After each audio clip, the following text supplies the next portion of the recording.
بسم اللہ الرحمن الرحیم۔ حضرات یہ دیکھیے الیاس قاضی نے کیسے کیسے شعر لکھے ہیں۔ تاجدار مدینہ صلی اللہ علیہ وآلہ وسلم کے چاہنے والوں کو اس نے کتا کہا ہے۔ یہ دیکھیے آپ کی گلیوں کے کتے مجھ سے تو اچھے رہے، آپ کی گلیوں کے کتے مجھ سے تو اچھے رہے، ہے سکون ان کو میسر سبز گنبد دیکھ کر۔ کلیئر ہو رہا ہے کہ یہ اللہ کے رسول صلی اللہ علیہ وسلم کے غلاموں کو کتا بتا رہا ہے۔ دیکھیے عالموں کو، فاضلوں کو، حاجیوں کو، مفتیوں کو، جتنے بھی لوگ جاتے ہیں حج کرنے ان کو سب کو کتا کہہ رہا ہے۔ دیکھیے آپ کی گلیوں کے کتے مجھ سے تو اچھے رہے، ہے سکون ان کو میسر سبز گنبد دیکھ کر۔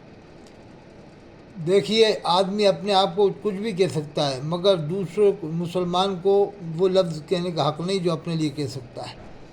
جیسے آدمی اپنے لیے گدھا کہہ دے، اپنے آپ کو کتا کہہ دے، کچھ بھی کہہ دے۔ دیکھیے اس نے کس کو کتا کہا ہے؟ دیکھیے اللہ کے رسول صلی اللہ علیہ وآلہ وسلم کے غلاموں کو کتا کہا ہے، حاجیوں کو، مفتیوں کو، عالموں کو۔ آپ کی گلیوں کے کتے مجھ سے تو اچھے رہے، ہے سکون ان کو میسر سبز گنبد دیکھ کر، ہے سکون ان کو میسر سبز گنبد دیکھ کر۔ اب سبز گنبد کی زیارت کون کرتا ہے؟ تاجدار مدینہ صلی اللہ علیہ وسلم کے غلام کرتے ہیں۔ دیکھیے کتنا ایسے گھٹیا جملہ یہ لکھا، اور یہ صفحہ نمبر 373 دیکھ لیں آپ، 373، اور یہ ہے وسائل بخشش الیاس ستار۔ دیکھ لیا آپ نے؟ ابھی اسی کتاب میں سے میں آپ کو اور بتاتا ہوں۔ اسی کتاب میں اس نے سلام کا مذاق بنایا ہے۔ پہلے تو آپ یہ دیکھیں، اس نے عید الفطر کا بیان، صفحہ نمبر 1283، یہ فیضان سنت ہے، دیکھ لیں آپ، یہ چھپی ہے مکتبۃ المدینہ بمبئی سے۔ اس میں رمضان عید کے بارے میں اس نے ظالم بادشاہ سے مثال دی ہے۔ دیکھیے ہم عید کیوں نہ منائیں؟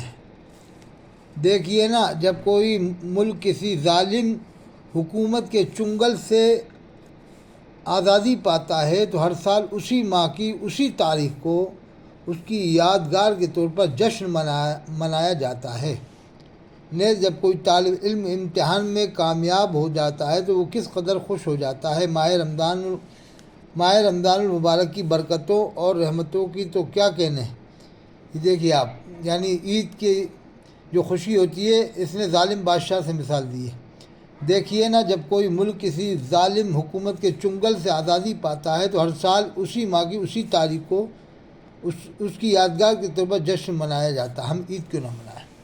صفحہ 2 ایسی عبارت پر جامعہ نعیمیہ مراد آباد سے کفر کا فتویٰ لگا ہے، لیکن اس نے نہ آج تک کلمہ پڑھا ہے نہ توبہ کیا ہے، نہ کلمہ پڑھا ہے نہ توبہ کیا ہے۔ بارگاہ رسالت میں فیضان سنت کی مقبول ہے۔ یہ کتاب بارگاہ رسالت میں مقبول ہے۔ یہ دیکھیے یہ خواب لکھیں، جھوٹے خواب لکھتا تھا یہ۔ اب اللہ کے رسول کی بارگاہ میں جب یہ کتاب مقبول ہے تو پھر اس نے یہ خواب کیوں کٹوائے؟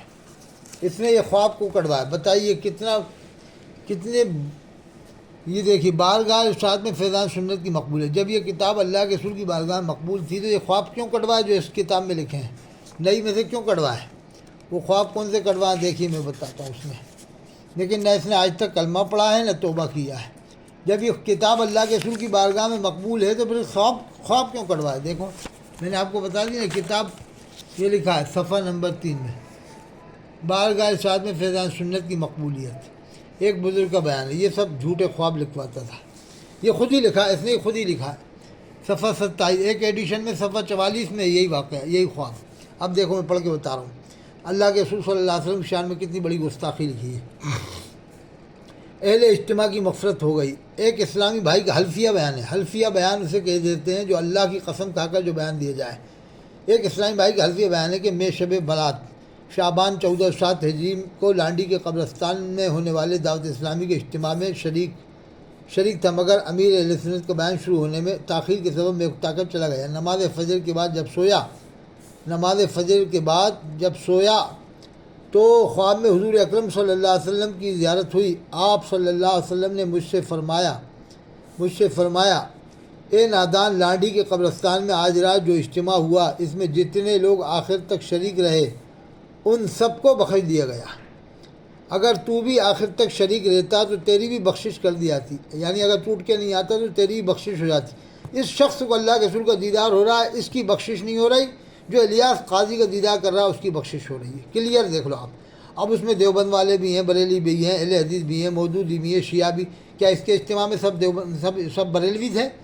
اہل اجتماع میں تو ایک دوسرے کے دیوبندیوں کا اجتماع ہوتا ہے، بریلوی آتے ہیں، بریلوی کا ہوتا ہے اجتماع میں دیوبندی جاتے ہیں، تفریحاً جائیں، کیا کچھ بھی جائیں۔ دیکھو اللہ کے رسول کیا فرما رہے ہیں، اللہ کے رسول صلی اللہ علیہ وسلم نے مجھ سے فرمایا، اے نادان لانڈھی کے قبرستان میں آج رات جو اجتماع ہوا اس میں جتنے لوگ آخر تک شریک رہے، جتنے لوگ، اب وہ دیوبندی ہوں، بریلوی، شیعہ، لدی جو بھی ہوں، جتنے لوگ آخر تک شریک رہے ان سب کو بخش دیا گیا۔ اگر تو بھی آخر تک شریک رہے تیری بخشش کر دی جاتی۔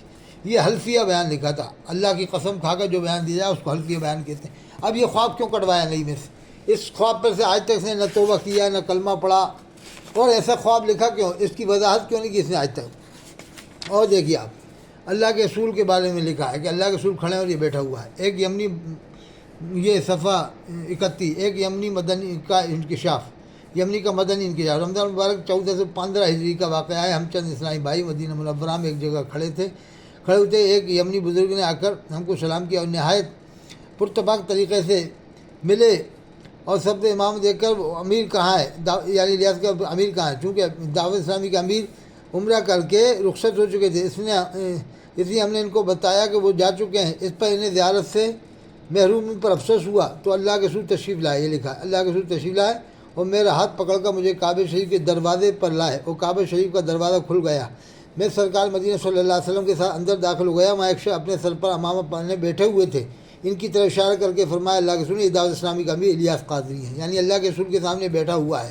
یہ دیکھ لیے سب 31 ایسی گستاخیاں لکھی ہیں اور تم لوگ برداشت کر رہے ہو۔